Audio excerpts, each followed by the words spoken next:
Hello सांग मैंने आम आज गोटे छोट छुआ सागर किसी गोटे प्रांक अच्छी तो बहुत भल प्रांक लास्ट पर्यटन देखूँ लाइक कमेंट शेयर सब्सक्राइब टे करदे आउ चलन देखिए।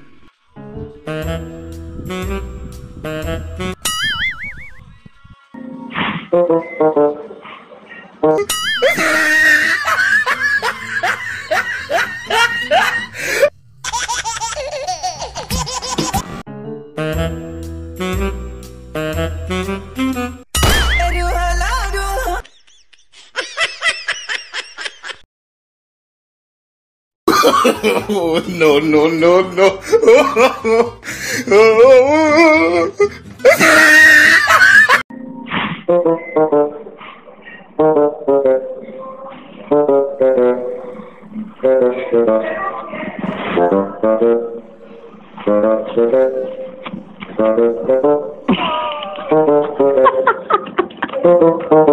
Poor bear.